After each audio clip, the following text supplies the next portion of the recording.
దేవునామ స్తోత్రాలు. ప్రభునందు ప్రియులారా, మరి యొక్క సీతారాంపురం గ్రామాన్ని ప్రభు ప్రేమించారు. ఎందుకంటే చక్కటి దాసులను, దేవుని సేవకులను ఈ ప్రాంతానికి నడిపించారు. మంచి దైవ భక్తి కలిగినటువంటి సేవకుడు,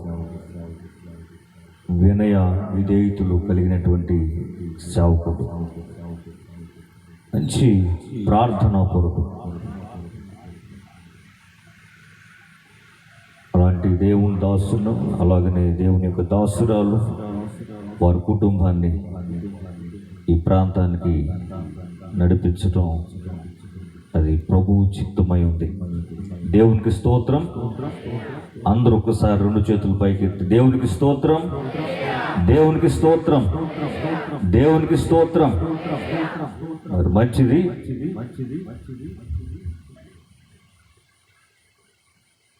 గత 3 దినాలు చాలా చక్కటి రీతిలో అద్భుతమైనటువంటి చక్కటి సందేశాలు దేవుని దాసుల ద్వారా మరి మీరు విన్నారు. మీరే కాదు, గ్రామంలో నివాసం చేస్తున్నటువంటి గ్రామస్తులు కూడా చక్కటి వాక్యాలు విన్నారు. మంచిది. ఈరోజు ఆఖరి రోజుగా, ఈ చివరి వర్తమానంగా దేవుని వాక్యాన్ని కొద్ది నిమిషాలు మనం ధ్యానం చేసేటువంటి ముందు చిన్న పరిచయం. ఏంటి ఆ పరిచయం అంటే, మీ అందరిది ఈ ఊరు అనుకుంటున్నారేమో, మీ అందరిది ఈ ఊరు అనుకుంటున్నారేమో, మీ అందరిది ఈ ఊరే. ఈ ఊరిలో ఉన్న గ్రామస్తులందరూ ఒకసారి చెయ్యి పైకెత్తండి. మాది ఈ గ్రామమే, మాది సీతారాంపురం, మేము ఈ గ్రామస్తులమే అన్నవాళ్ళు దయచేసి చెయ్యెత్తండి. మంచిది.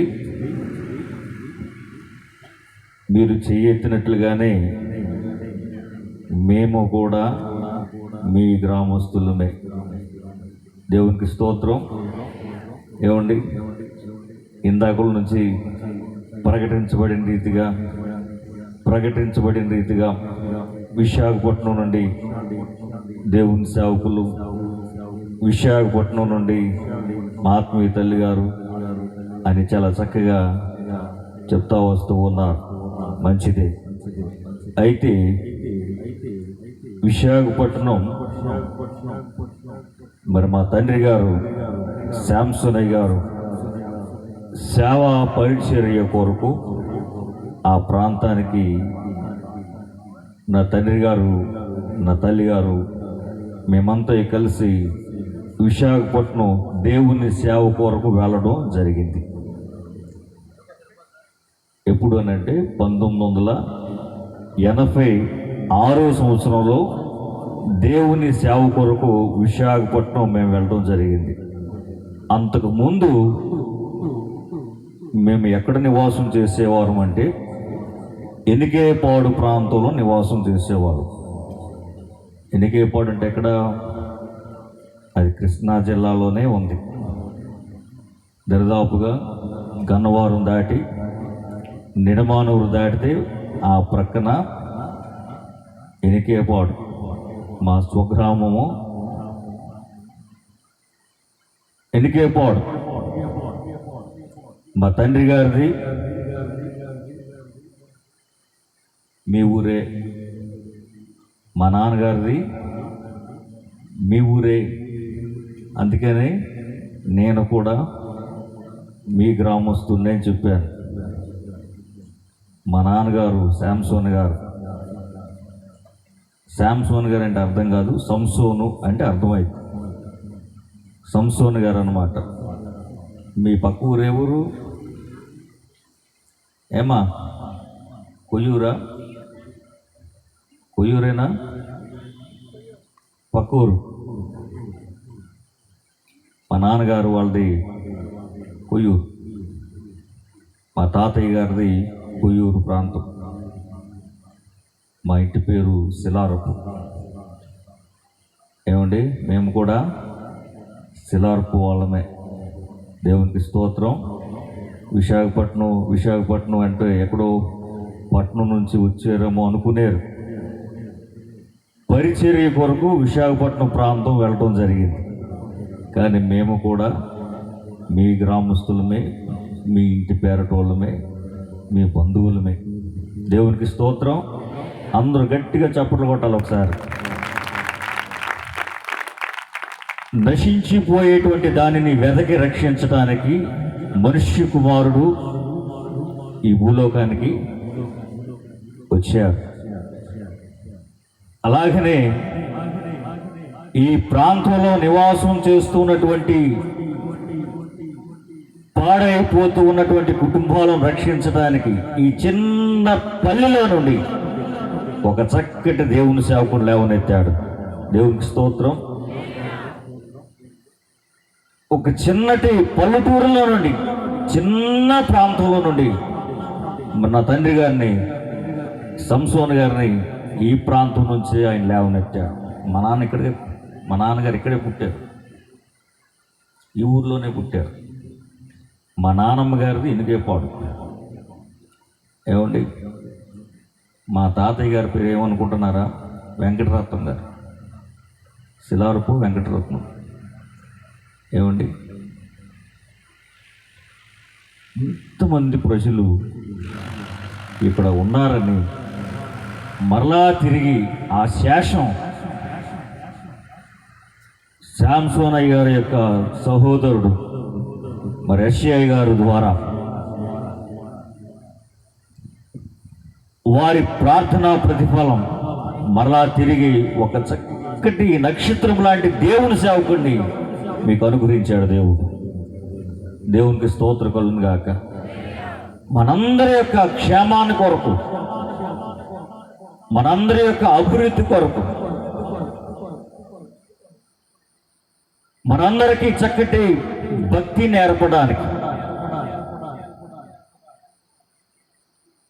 ఈ గ్రామంలో నివాసం చేస్తున్న అందరి యొక్క సమస్యలను ప్రార్థన ద్వారా పరిష్కారం చేయడానికి ఒక చక్కటి దేవుని సేవకులను మీ కొరకు ఏర్పాటు చేయడం జరిగింది.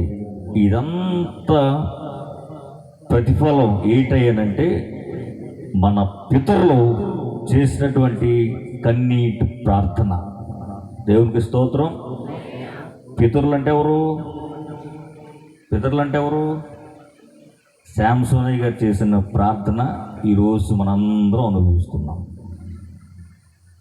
ఈరోజు మనందరం ఇంత చక్కగా కుటుంబాలుగా ఉండి దేవుని యొక్క మేలులు, దేవుని యొక్క ఆశీర్వాదాలు, దేవుని యొక్క ఆశీస్సులు పొందుకుంటున్నామంటే దేవుని దాసులు ప్రార్థన చేసే ఉంటారు. ప్రభువా, నేను ఏ గ్రామంలో అయితే పుట్టానో ఆ గ్రామంలో ఉన్న ప్రజలను కూడా రక్షించని ప్రార్థన చేస్తుంటారు.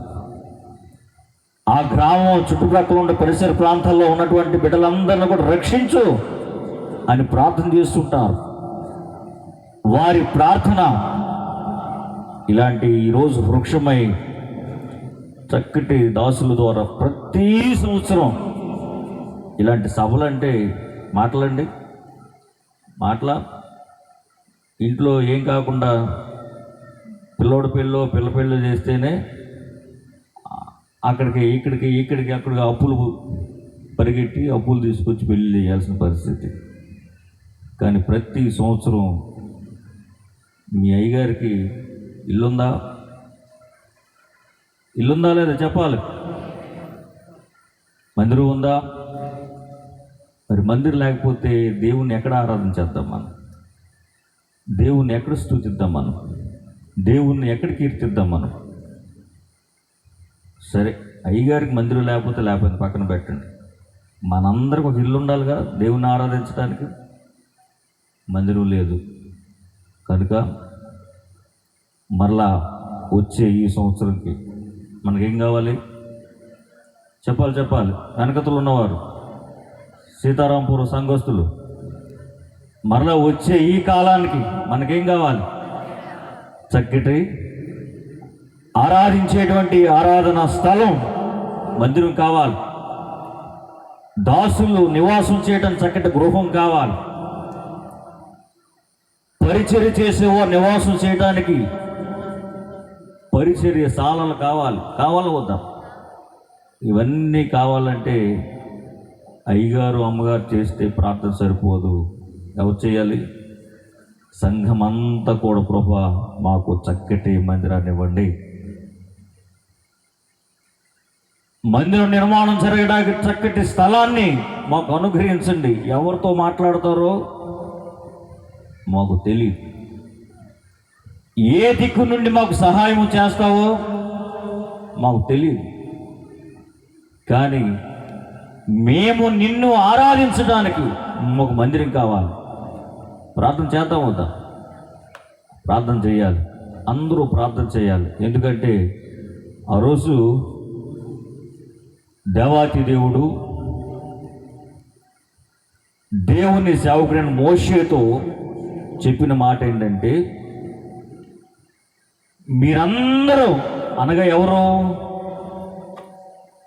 మోషే నడిపిస్తూ ఉన్నటువంటి ఇశ్రాయేలు ప్రజలందరూ కూడా ఆరాధన చేయడానికి ఒక చక్కటి ప్రత్యక్షపు గుడారాన్ని ఏర్పాటు చేయమని చెప్పాడా లేదా? కుటుంబాలుగా ఉంటున్నటువంటి మీ మధ్యలో, మీ నడుమ ఒక చక్కటి ప్రత్యక్షపు గుడారాన్ని ఏర్పాటు చేస్తే ఆ ప్రత్యక్షపు గుడారంలోకి నేను వస్తా, మీ మధ్యలోనికి వస్తా, మీ మనవి ఆలకిస్తా, మీ ప్రార్థన ఆలకిస్తా, మీ మనవులన్నీ కూడా ఆలకిస్తా. మీ కష్టాన్ని నేను జ్ఞాపకం చేసుకుంటా. మీ కష్టాన్ని జ్ఞాపకం చేసుకోవడమే కాదు, మీ కష్టాన్ని ఆ ప్రత్యక్షపు గుడారంలో నుండి పరిష్కారం చేస్తా. కీడు నుంచి విడిపిస్తా, ఆపదల్లోంచి విడిపిస్తా, అపాయంలోంచి విడిపిస్తా, నష్టాల్లోంచి విడిపిస్తా, బలహీనతల్లోంచి విడిపిస్తా, అనారోగ్యాల నుంచి విడిపిస్తా, వ్యాధుల్లోంచి విడిపిస్తా, వ్యాధుల్లోంచి విడిపిస్తా, మరణ పాశంలోని విడిపిస్తా. ఎక్కడి నుండి విడిపిస్తానంటే, ఎక్కడి నుంచి విడిపిస్తాను?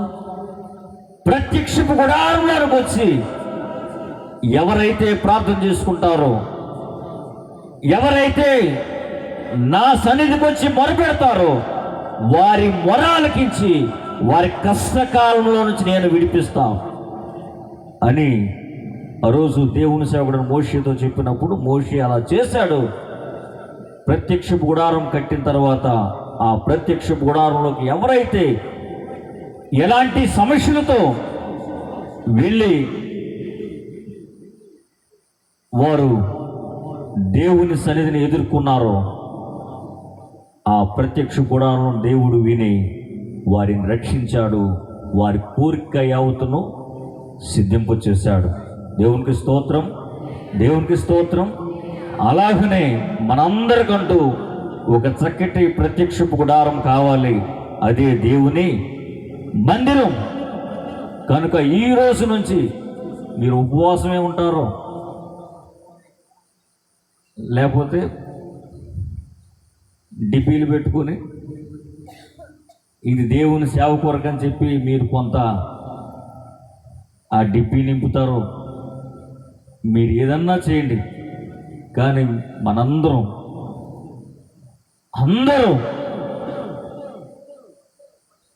ఆ మందిరంలో ఉండి ప్రార్థన చేసే భాగ్యం మనకు కావాలి. దేవునికి స్తోత్రం, దేవునికి స్తోత్రం. మరి మంచిది. మరి ఈరోజంతా చాలా అలసటగా ఉంది. ఎక్కడో నల్గొండ పరిసర ప్రాంతాలకు వెళ్ళి ప్రయాణం చేసి రావడం జరిగింది. కొంచెం అలసటగా ఉంది కాబట్టి 2 మాటలు వాక్యాన్ని చెప్పి ముగించి వేస్తా. సమయం 11:40 అయింది. ఒక 10 నిమిషాల్లో వాక్య భాగాన్ని ముగించుకుందాం. చూడండి, వాక్య భాగంలోనికి వెళ్దాం.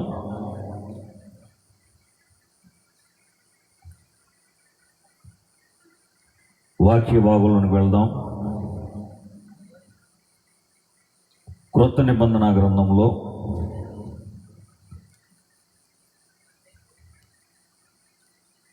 యోహాను వ్రాసినటువంటి సువార్త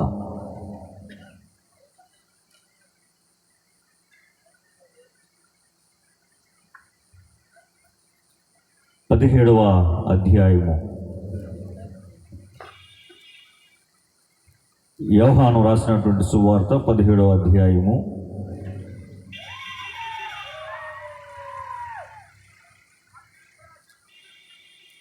13వ వచనం నుండి కొన్ని మాటలు ధ్యానం చేద్దాం. ఇప్పుడు నేను మీ యొద్దకు వచ్చుచున్నాను.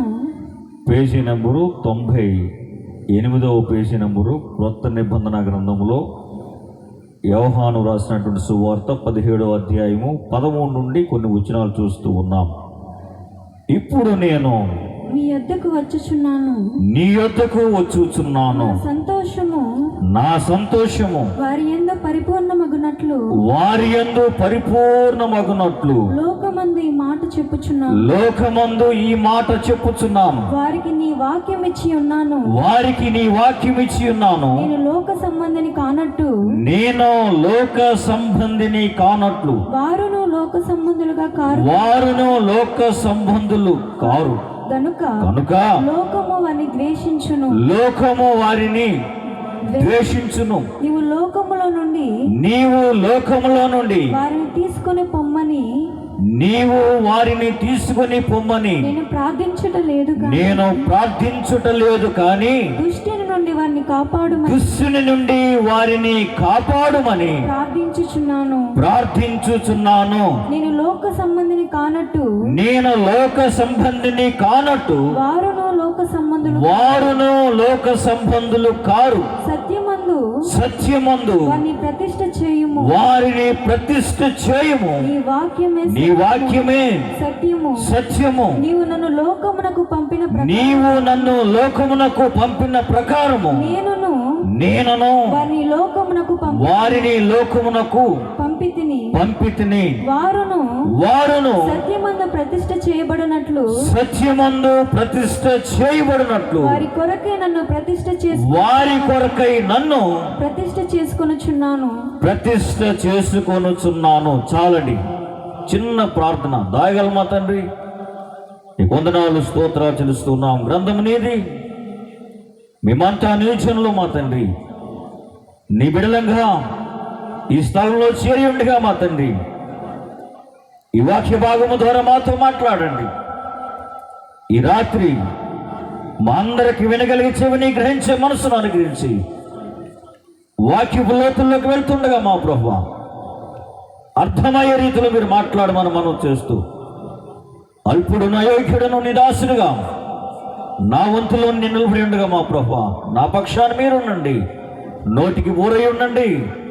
అయ్యా, ఏది మాట్లాడాలో మీరే మాట్లాడమని యేసయ్య నామంలో అడిగి వేడుకొనుచున్నాము మా తండ్రి. ఆమేన్. ప్రభునందు ప్రియులారా, చదవబడినటువంటి వాక్య భాగాలు చూస్తూ ఉంటే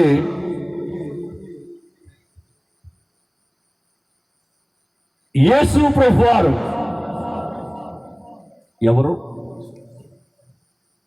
యేసు ప్రభువారు తాను శరీరధారిగా ఈ లోకంలో జీవిస్తున్న దినాలలో అనేక ప్రాంతాలకు వెళ్ళి ఆయన సువార్త ప్రకటించినట్లుగా గ్రంథం చెప్తా ఉంది. యేసు ప్రభువారు సుమారు 33.5 సంవత్సరాలు ఆయన జీవించినటువంటి కాల వ్యవధి. అమ్మా, మీ ముగ్గురు చాలా చక్కగా నవ్వుకుంటున్నారు. వాక్యం విన్నా యేసు ప్రభువారు జీవించిన కాలం 33.5 సంవత్సరాలు. ఈ 33.5 సంవత్సరాలు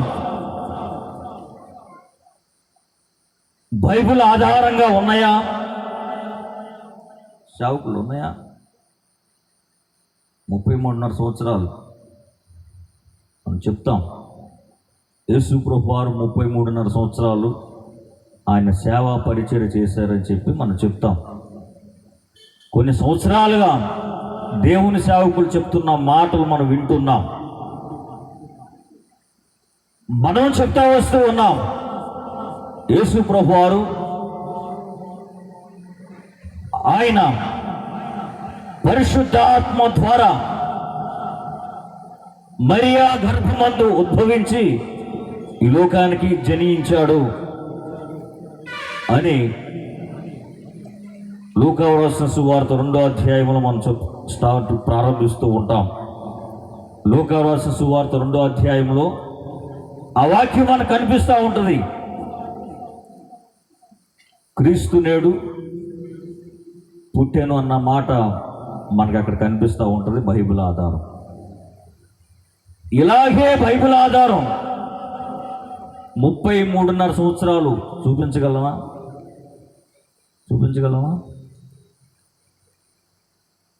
చెప్పండి అయ్యగారు, చూపించలేమా? సరే, సందేహంలో ఉన్నారు కాబట్టి ఒక 2 కొటేషన్స్ చూపించి నా వాక్యంలో నేను వెళ్ళిపోతాను. ఏమండి, సందేహంలో ఉన్నారు కాబట్టి 2 మాటలు చూపిస్తాను. లూకా రాసిన సువార్త 2వ అధ్యాయము 40వ వచనంలో, లూకా రాసిన సువార్త 2వ అధ్యాయము 40వ వచనంలో, బాలుడు జ్ఞానముతో నిండుకొనుచు ఎదిగి బలము పొందుచుండెను. దేవుని దయ ఆయన మీద ఉండెను. బాలుడు అంటే ఎన్ని సంవత్సరాలు? 3, 4, 5 ఈ వయసు గలటువంటి వారిని బాలుడు, చిన్నవాడు అంటారు. ఇది ఎవరి గురించి చెప్పబడిందంటే యేసు ప్రభు వారి గురించి చెప్పబడింది. యేసు ప్రభు వారు బాలుడిగా ఉన్నప్పుడు జ్ఞానముతో నిండుకొని ఎదిగి బలము పొందుచు దేవుని దయ అతని మీద ఉంది. ఉందా లేదా? ఉంది. ఇది యేసు ప్రభు వారి గురించి ఎలా చెప్పబడింది అని అంటే ఆ క్రింద 41వ వచనంలో మనకు కనిపిస్తూ ఉంటుంది. పస్కా పండుగప్పుడు ఆయన తల్లిదండ్రులు ఏటేటా యెరూషలేమునకు వెళ్ళుచుండువారు. ఆయన 12 ఏండ్ల వాడై ఉన్నప్పుడు ఆ పండుగను ఆచరించుటకై వాడుక చొప్పున వారు యెరూషలేమునకు వెళ్ళిరి. ఇది ఎన్ని సంవత్సరాలు? యేసు ప్రభు వారు బాలుడంటే 30 సంవత్సరాలు అనుకుందాం. ఆ తర్వాత ఇక్కడికి ఎన్ని సంవత్సరాలు వచ్చినాయి? 12 సంవత్సరాలు వచ్చినాయి. ఈ 12 సంవత్సరాలు వచ్చిన తర్వాత ఆ క్రింద చూస్తే 52వ వచనంలో యేసు జ్ఞానమందును వయసునందును దేవుని దయనందును మనుష్యుల దయనందును వర్ధిల్లుచుండెను. చాలండి. ఇక్కడ యేసు చెప్పాలి జ్ఞానమందును వయసునందును. ముందేం చదువుకున్నాం? 40వ వచనంలో బాలుడు అని చదువుకున్నాం. 52వ వచనంలో ఏం చదువుకుంటున్నాం? వయస్సు. అంటే వయస్సు వచ్చింది అని అంటే ఎన్ని సంవత్సరాలు వచ్చినట్టు?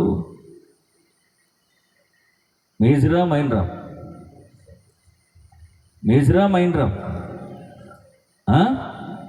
మేజర్ అంటే ఎన్ని సంవత్సరాలు?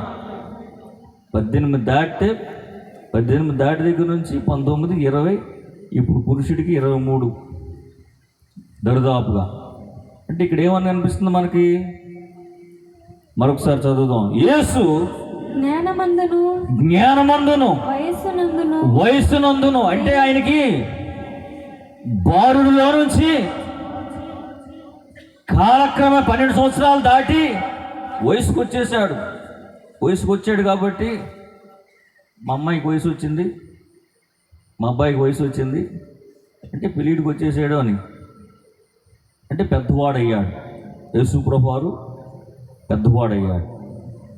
పెద్దవాడైన తర్వాత లూకా రాసిన సువార్త 3వ అధ్యాయము 23వ వచనంలో అక్కడ యేసు ప్రభువారు లూకా రాసిన సువార్త 3వ అధ్యాయం 23వ వచనంలో యేసు బోధింప మొదలుపెట్టినప్పుడు యేసు ప్రభువారు బోధింప అంటే సువార్త ప్రకటించడం ప్రారంభించబడినప్పుడు ఆయన దాదాపు 30 ఏండ్ల ఈడు గలవాడు. 30 ఏండ్ల ఈడు గలవాడు. ఎన్ని సంవత్సరాలండి? ఇక్కడికి ఎన్ని సంవత్సరాలు వచ్చినాయి? పక్కనే ఉన్నాయి అన్నీ, వేరే ఎక్కడ తీసుకురాట్లా, అన్నీ పక్కనే ఉన్నాయి. బాలుడి నుంచి 12 సంవత్సరాల నుంచి మేజర్ వయసు వచ్చిన తర్వాత ఇప్పుడు ఆయనకి ఎన్ని సంవత్సరాలు వచ్చినాయి? 30 సంవత్సరాలు వచ్చినాయి. 30 వచ్చేసినాయా? 30 వచ్చినాయి. ఈ 30 సంవత్సరాలు ఆయన ఎక్కడున్నారని అంటే ఏటేటా తల్లిదండ్రులతో పస్కా పండుగకు యెరూషలేముకు తల్లిదండ్రులతో పాటు ప్రతి ఏటా వెళ్తూ ఉండేవాడు.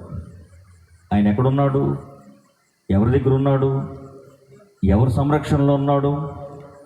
యేసు ప్రభువారికి 30 సంవత్సరాలు వచ్చేంత వరకు తల్లిదండ్రుల సంరక్షణలోనే ఏటేటా యెరూషలేము పస్కా పండుగకు వెళ్తూ ఉండేవాడు. ఇప్పుడు 30 సంవత్సరాలు వచ్చినాయి. ఎన్ని సంవత్సరాలు వచ్చినాయి? 30 సంవత్సరాలు. యేసు ప్రభువారు తల్లిదండ్రులను విడిచిపెట్టి ఆయన సేవా పరిచర్య ప్రారంభించబడినప్పుడు ఆయన వయసు ఎన్ని? 30 సంవత్సరాలు. ఇంకా మిగిలి ఉన్నది ఎన్ని సంవత్సరాలు? అమ్మ చెప్పాలి, కింద ఉన్నవారు. ఇంకా మిగిలి ఉన్నది ఎన్ని సంవత్సరాలు? యేసు ప్రభువారు 33.5 సంవత్సరాలు ఆయన జీవించిన కాలం, ఆయన పరిచర్య చేసిన కాలం మనం చెప్తా వస్తూ ఉన్నాం. 30 సంవత్సరాలు ఇక్కడ తేలిపోయింది. ఇంకెన్ని సంవత్సరాలు తేలాలి? ఇంకొక 3 సంవత్సరాలు తేలాలో వద్దా? ఇంకొక 3 సంవత్సరాలు తేలాలి. చూద్దాం. యోహాను రాసిన సువార్త 2వ అధ్యాయం 13వ వచనం. యోహాను రాసిన సువార్త 2వ అధ్యాయము 13వ వచనం. యూదుల పస్కా పండుగ సమీపింపగా యేసు యెరూషలేమునకు వెళ్ళారు. చాలండి.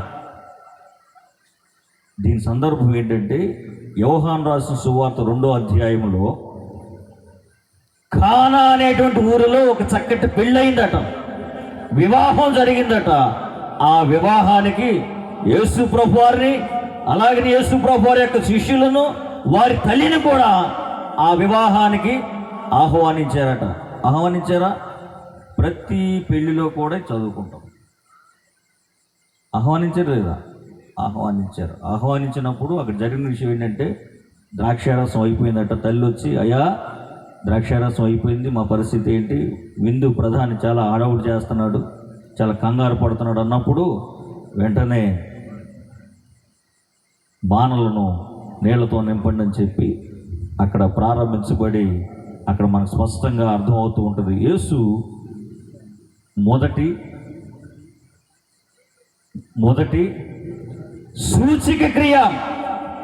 మొదటి సూచిక్రియ అంటే అంతకుముందు మరెప్పుడు కూడా ఏ సూచిక్రియ చేయలేదు.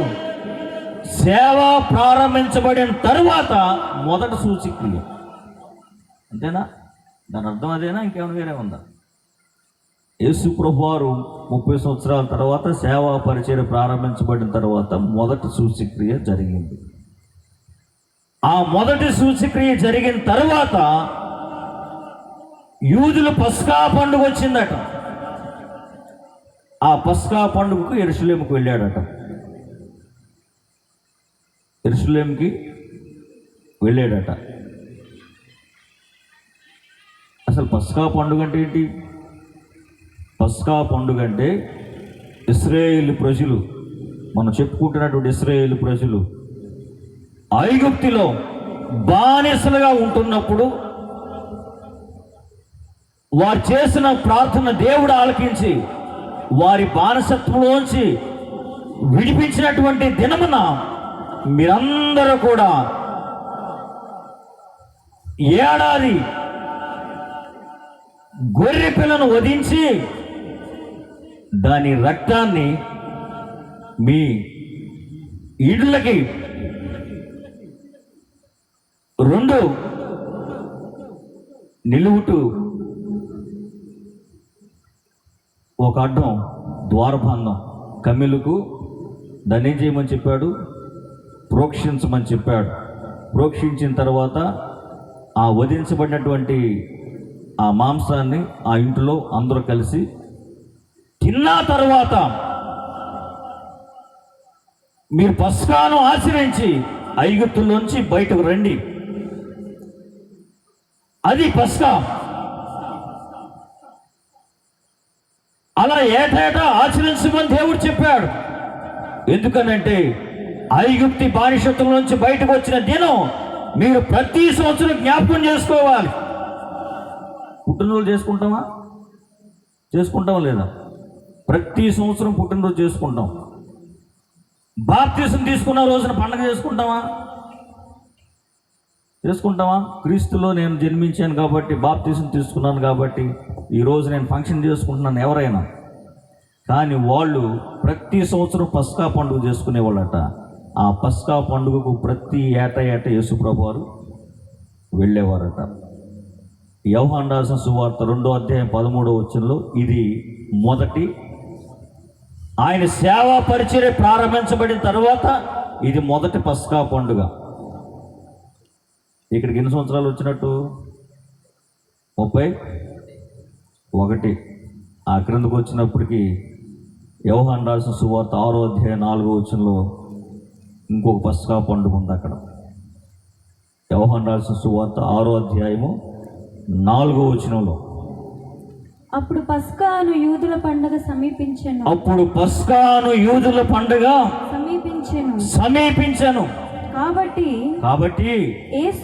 యేసు కన్నులెత్తి బహుజనులు తన యొద్దకు వచ్చుట చూచి వీరు భుజించుటకు ఎక్కడ నుండి రొట్టెలు తీసుకురావాలి అని అడిగాడట. 5 రొట్టెలు 2 చేపలను ఆయన ఆశీర్వదించి విరిచి పంచిపెట్టగా ఎంతమంది తిన్నారు? 5,000 మంది తినగా 12 గంపలు మిగిలినట్లుగా చూస్తూ ఉన్నాం. యేసు ఇంకా సూచక్రియలు చేశాడు. అక్కడేమో మొదటి సూచక్రియ ఆ పస్కా పండుగ, ఈ పస్కా పండుగకేమో ఇంకా అనేక సూచక్రియలు. ఇదెన్నో పండుగ? సేవకులు చెప్పాలి.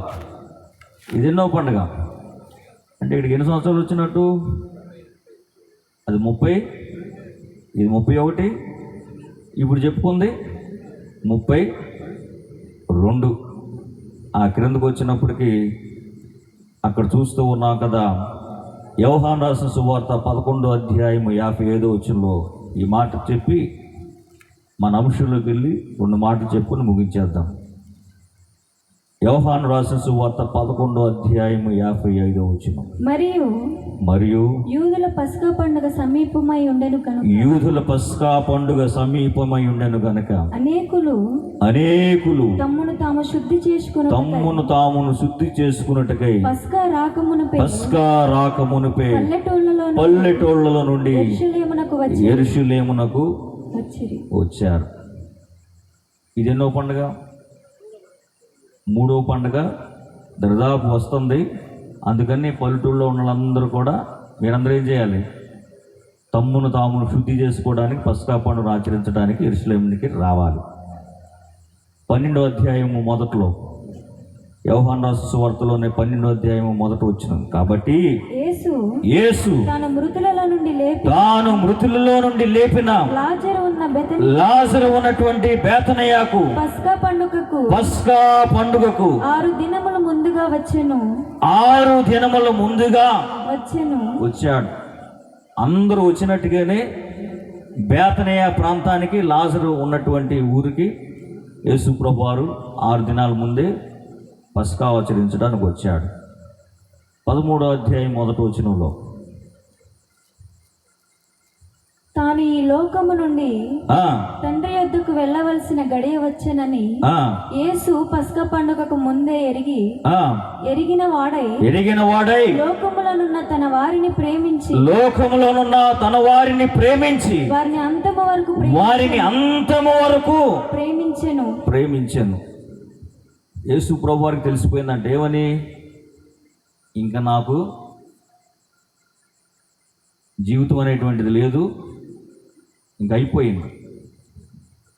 నా తండ్రి ఈ భూలోకానికి ఏ పని నిమిత్తం అయితే పంపించాడో నా పని పూర్తి చేసుకుని మరలా నేను తిరిగి నా తండ్రి యొద్దకు వెళ్ళేటువంటి దినాలు ఆసన్నమైపోయింది. కాబట్టి మీరందరూ రండి, పస్కాను ఆచరిద్దామని చెప్పి శిష్యులను యేసు ప్రభు వారు కలిసి పస్కాను భుజించారా లేదా?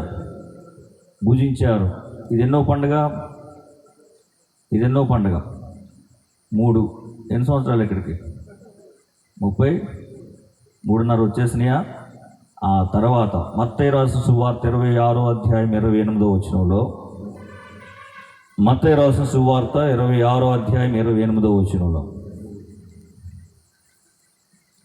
త్వరగా, ఇది నా రక్తము అనగా పాప క్షమాపణ నిమిత్తము అనేకుల కొరకు చిందింపబడుచున్న నిబంధన రక్తము. నా త్రండ్రి రాజ్యములో మీతో కూడా నేను ఈ ద్రాక్షారసము క్రొత్తదిగా త్రాగు దినము వరకు ఇకను దాన్ని త్రాగనని మీతో చెప్పుచున్నాను. యేసు ప్రభు వారు ఫైనల్గా ఏం చెప్పేశాడు? ఇదిగో ఈ పాత్రలో ఉన్నటువంటి ద్రాక్షారసం ఏంటంటే ఇది నా రక్తం. ఎందుకయ్యా ఇదనంటే, పాప క్షమాపణ నిమిత్తం అనేకుల కొరకు చిందింపబడుచున్నటువంటి నిబంధన రక్తం. నా తండ్రి రాజ్యము మీతో కూడా నేను ఈ ద్రాక్షారసం కొత్తదిగా త్రాగు దినము వరకు నేను ఇక దాన్ని త్రాగనని, మళ్ళీ తాగుతానన్నాడు, తాగనన్నాడు. త్రాగను అన్నాడనంటే 34వ పస్కా పండుగ ఉందా లేదా? వచ్చిందా రాలేదా? మన జవాబు వచ్చిందా? 33.5 సంవత్సరాలు ఆయన పరిచర్య చేశారు. 34 సంవత్సరాలు నాకు ఇంకా లైఫ్ లేదు, నేను నా తండ్రి దగ్గరికి వెళ్ళిపోవాల్సిన సమయం వచ్చేసింది. ఇప్పుడు యేసు ప్రభువారు ఈ లోకంలో జీవించినటువంటి జీవితకాలం ఎంత? 33.5 సంవత్సరాలు. 34వ సంవత్సరంలో యేసు ప్రభువారు పరమునకు చేరిపోయారు. అయితే యేసు ప్రభువారు పరమునకు చేరేటువంటి ఆ చివరి పస్కా పండుగ ఆచరించిన తర్వాత శిష్యులను, యేసు ప్రభువారికి 12 మంది శిష్యులు ఉన్నారు. ఎంతమంది? 12 మంది శిష్యులు ఉన్నారు. ఈ 12 మంది శిష్యులను యేసు ప్రభువారు కలిసి పస్కా పండుగను ఆచరించారు. ఎక్కడ ఆచరించారు? యోహాను రాసిన సువార్త 13వ అధ్యాయంలో మనం చదువుకున్నాం. ఆయన పస్కాను ఆచరించారు. పస్కా ఆచరించిన తర్వాత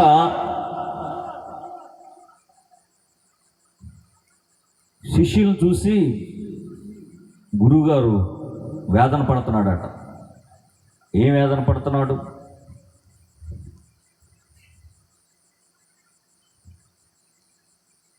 ఊరిలో సేవ చేస్తున్నటువంటి సామేలయ్య గారిని చూసి వారి యొక్క ఆత్మీయ తండ్రి గారు ఎంతో వేదన చెందాడు.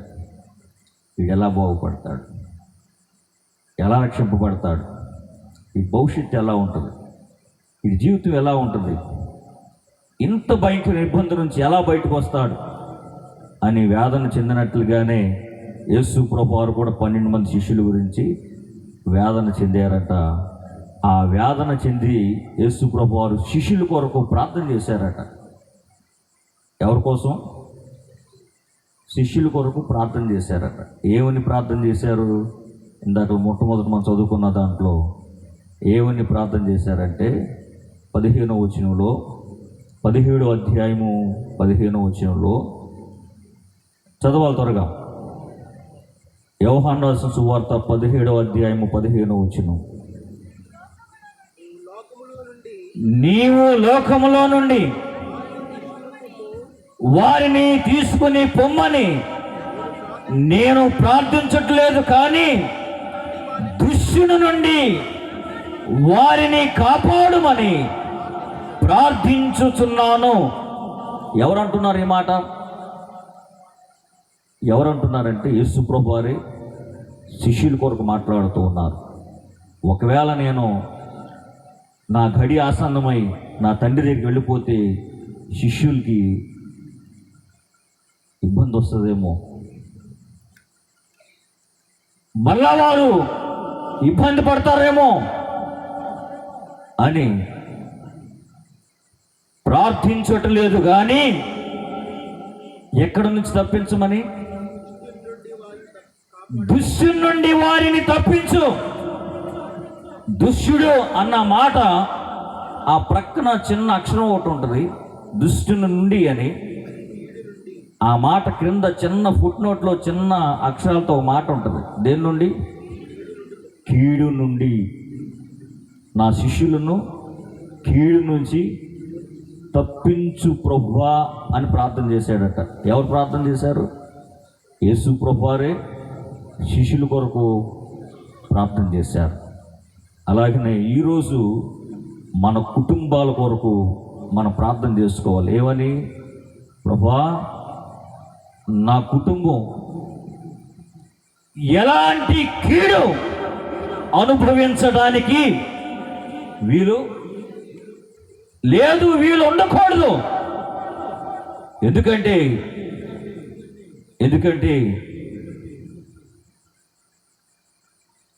దుష్టుడు ఎప్పటికప్పుడే కీడు కల్పించాలని వారి ప్రయత్నం. దుష్టుడు అనగా సాతాను, అపవాది ఎప్పటికప్పుడే మనం బలహీనపరచాలని వాడి ప్రయత్నం. అలాంటి బలహీనతలను విడిపించాలని దేవుని ప్రయత్నం. ఆ రెండిట్ల మధ్యలో మనం ఉన్నాం కాబట్టి మనందరం ఏం ప్రార్థన చేసుకోవాలంటే, ప్రభువా, మా చుట్టుప్రక్కల మేము గమనిస్తూ చూస్తూ వస్తూ ఉంటే ఎన్నో కీడులు, ఎన్నో అపాయాలు, ఎన్నో ఆపదలు, ఎన్నో అనారోగ్యాలు, ఎవరికి చెప్పుకోలేని సమస్యలు మా చుట్టుప్రక్కల ఉన్నాయి. మేము అలాంటి వాటితో మగ్గిపోతున్నాం మా తండ్రి. అలాంటి వాటి నుంచి మమ్మల్ని విడిపించు ప్రభువా అని మనం ప్రార్థన చేసుకోగలిగితే, యేసు ప్రభు వారు శిష్యుల కొరకు చేసిన ప్రార్థన బట్టి వీరిని కీడులోకి పడనేయకుండా రక్షించు ప్రభు అని ప్రార్థన చేశారు. అలాగే యేసు ప్రభు వారు వెళ్ళిపోయిన తర్వాత ఆ 70 మందిని పరిశుద్ధాత్మతో నింపాడు. దేవునికి స్తోత్ర కలుగును గాక. అలాగనే మనం కూడా ఈ కీడు నుంచి విడిపించు ప్రభు అని ప్రార్థన చేయగలిగితే దేవుడు తప్పనిసరిగా తన పరిశుద్ధాత్మతో నింపి ఆ కీడు నుంచి మనలను, మన బిడ్డలను, మన కుటుంబాన్ని, మన వ్యాపారాన్ని, మన వ్యవసాయాన్ని, మన కలిగిన కష్టాన్ని, ప్రతిదాన్ని ఆ కీడు నుంచి విడిపించుటకు మనం సేవిస్తున్న దేవుడు సమర్థుడు. మరణ పాశం నుంచి కూడా విడిపించడానికి దేవుడు సమర్థుడు. మీ అయ్యగారిని విడిపించాడా లేదా?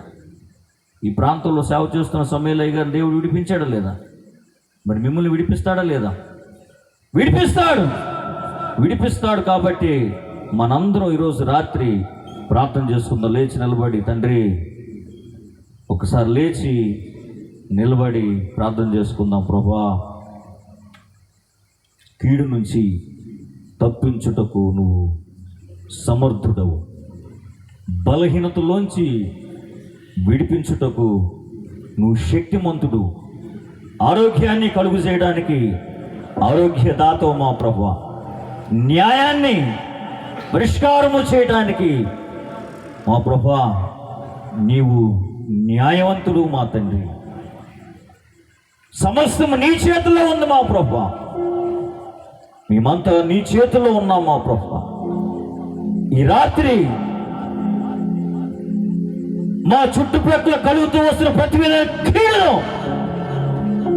తొలగించు అని నోరు తెరిచి ఒక్క ప్రార్థన, యేసు ప్రభు వారు శిష్యుల కొరకు చేసిన ప్రార్థన, దుష్టుల నుండి వారిని విడిపించు నా ప్రభువా. ఎంతమంది అయితే నా తండ్రి చెరలో ఉండి దుష్ట శక్తులతో పీడింపబడుతూ ఉన్నారో మా తండ్రి, అలాంటి వారికి ఈ రాత్రి విడుదల ప్రకటిస్తున్నారు మా ప్రభువా. విడిపించండి, రక్షించండి, ఆదరించండి, కృప చూపించండి మా తండ్రి. బిడ్డలందరినీ తాయండి, కాయండి, కాపాడు మా ప్రభువా. నా తండ్రి, ఈ నూతన సంవత్సరం నూతన కార్యాలు, బలమైన కార్యాలు మా ప్రభువా మా బిడ్డల పక్షాన జరిగించు. ఈ గ్రామ బిడ్డలు రక్షించు.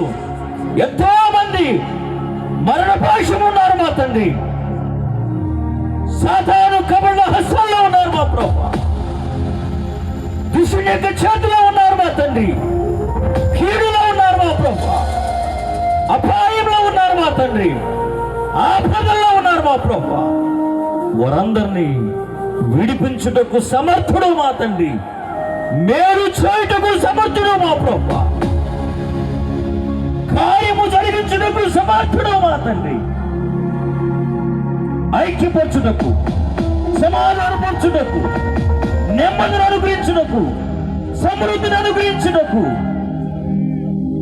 ఆర్థిక ఇబ్బందుల్లో నుండి విడిపించుటకు, బలహీనతల్లోంచి, అనారోగ్యాల్లోంచి విడిపించుటకు నీవు సమర్థుడు మా ప్రభువా. ఈ రాత్రి ఆఖరి రోజుగా మా ప్రభువా అయ్యా, ఈ యొక్క ప్రాంగణంలో నిలబడి ప్రార్థిస్తున్నట్టు ప్రతి ఒక్కరి పైన నీ యొక్క ఆత్మ, పరిపూర్ణమైన ఆత్మను కుమరించు. నీ శక్తిని పొందుకున్నట్లుగా సహాయం దయచేయండి. నీ శక్తి చేత సైన్యమును చేయిస్తారు. అట్టి శక్తిని, అట్టి ఆత్మాభిషేకాన్ని బిడ్డలందరికీ అనుగ్రహించు మా ప్రభువా.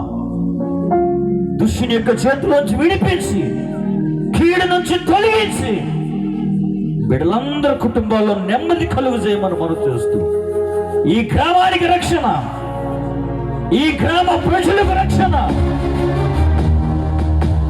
ఈ గ్రామాన్ని పరిపాలన చేసిన పెద్దలకు రక్షణ,